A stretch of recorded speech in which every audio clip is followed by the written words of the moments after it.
be wearing the real one next week, help of God. A week before her wedding. Do you think it's about that time in life that you start settling down? No. I think Chelsea is a great choice for me because I'm level-headed and she's wild. The girl. You kiss me right here. Right here, right there. That's for your birthday. She's been with me for a year. You just don't throw somebody out. And it feels like we're just leaving her. Because we know them and we trust them. I don't believe. I think Chelsea is a great... Number 3, Freda has dreams of freedom. Freda Berry has grown up in a proper home since she was just 2 years old. Her family might have given up their nomadic ways to a certain degree, but they've kept very close to their culture and traditions. Freda's non-nomadic lifestyle is not a matter of choice. Rather, it was a result of governmental arm twisting and the threat of eviction which pushed this family into Wrexham's settled community. This bride intends to settle back into her traveling ways because the limitations of living within the walls of a house are clipping the wings of an exotic bird which just wants to live free. Living within the four walls of the house is like trying to fit a square peg into a circular slot. It's the last night of Freda's freedom, and she is busy painting the town red when the party is rudely interrupted by the stag. I think the time for travellers... Like it? Nice. I think it really is. Yeah. I like it. No, I'm not going to try that one. I think try that. Look. Because I've been none all of my life. You look groovy. The big day has finally arrived, and Freda Berry is busy making preparations for her final walk down the aisle.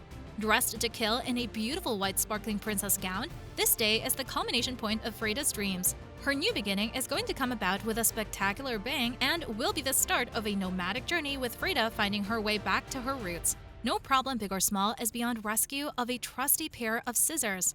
A little bit of snippety-snip, and this damsel in distress has recovered from the snare of a too-long dress.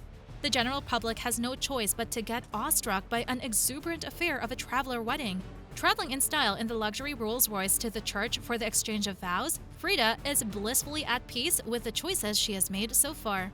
They wanted all the travellers to move into a house, and they're all giving them all houses to move into, saying we're going to cause litter and this. So they know we're travellers and they understand. I'd rather live. Do you want to wear that for your christening? I'd have bought her a new one, but I didn't know all about Freda's before. Show them that we're respectable, honourable, proud people. Targeting gypsies and travellers all morning. But it seems this peace and calm is only skin deep, and like any other bride, Freda is feeling the wrench of last-minute wedding jitters.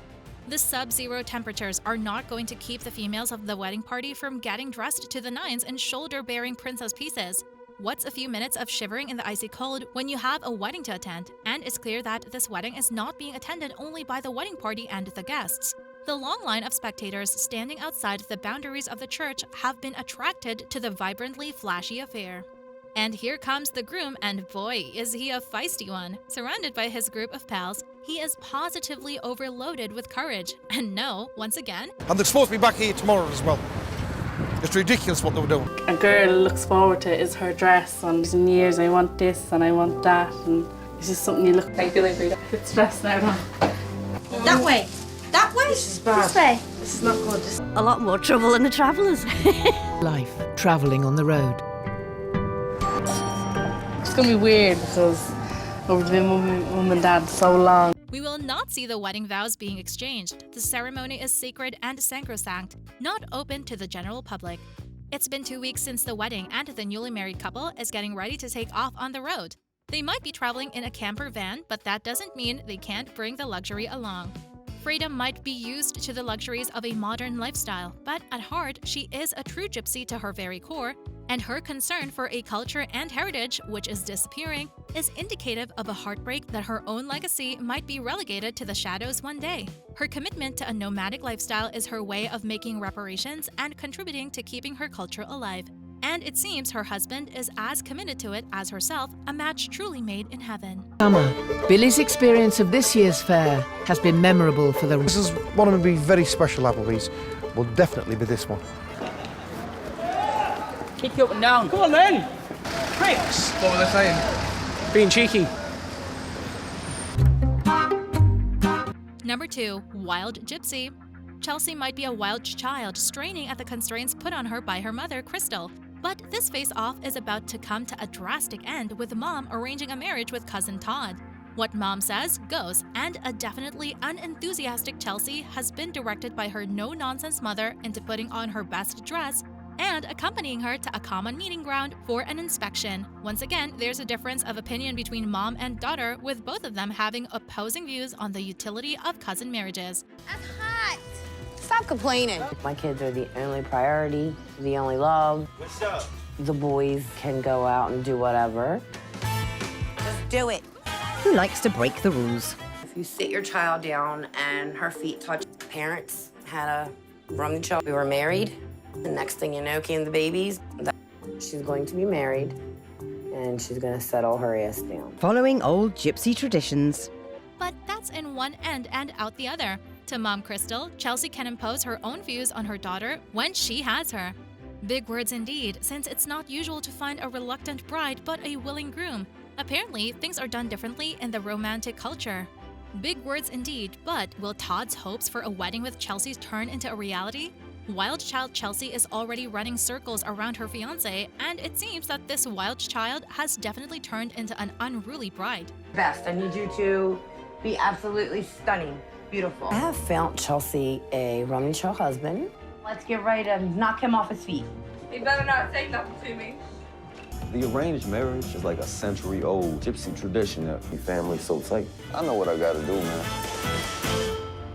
Chelsea, hurry up! He's waiting! For years. Okay, here we go. Chelsea has dreams of running free, whereas Mom is determined to clip her wings through matrimony.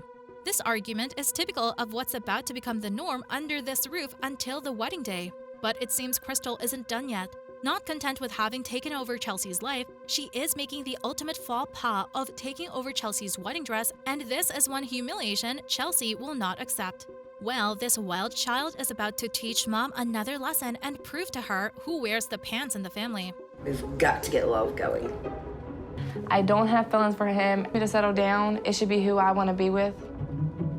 Crystal chose me for Chelsea. She knows I'm gonna do right by her, and it's only gonna be. Chelsea now has 2 weeks to get used to the idea.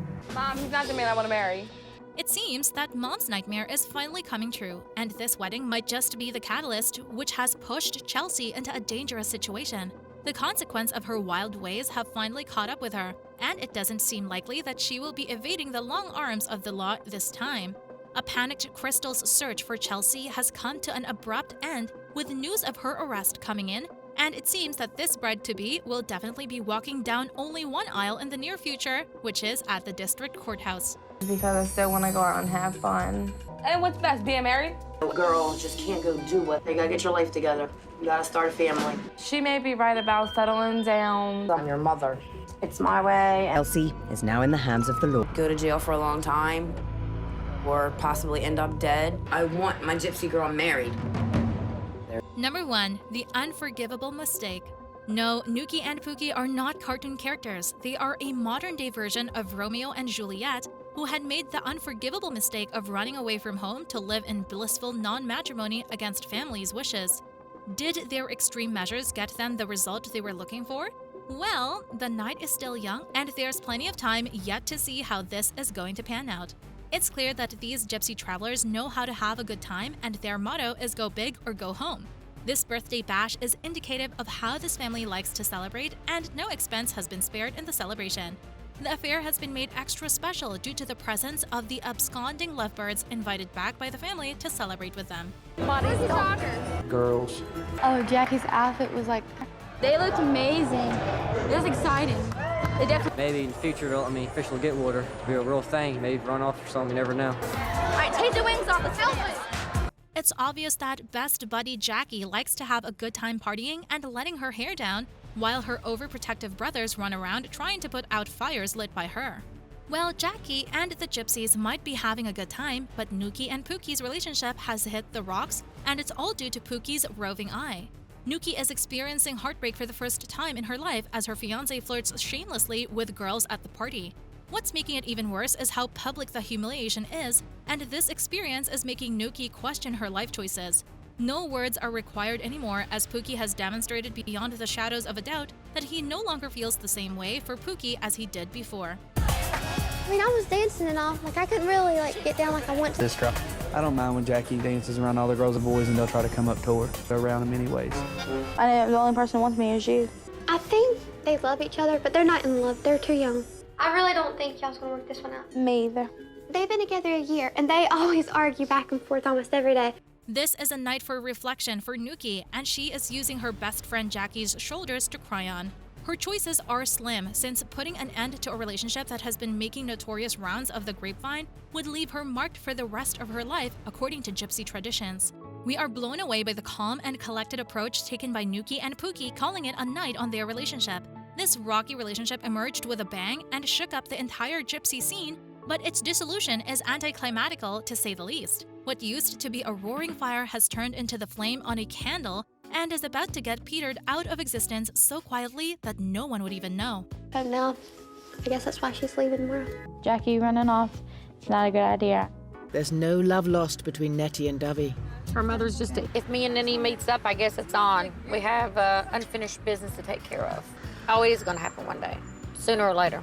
It's a small world. For Nuki's mother, what has been a year of a nightmare is finally fizzling out, but now she is faced with a nightmare of helping a daughter gather the shambles of her life and try to piece it together piece by piece. There's no love lost between Nuki's mom and Davy, who had played an instrumental role in setting this infamous couple up. Nuki is in the last leg of her journey back to her own home, and the comforting embrace of her loving mom, who is going to shed her tears right by her daughter's side for the pain of a lost and misguided love. But first, she has to brave her entry across the threshold, which is filling her stomach with butterflies. But the loving smile on her mom's face had laid her demons to rest as she takes the long road ahead to recovery. Why didn't we just take her home tomorrow? And she's got to go home. I don't get out a lot, and it's hard to talk to people. Nucky, you going to try to keep in contact? Yeah. All different feelings of how my mom was going to see me. That me was kind of good. That's all we have for you folks. Join us next time.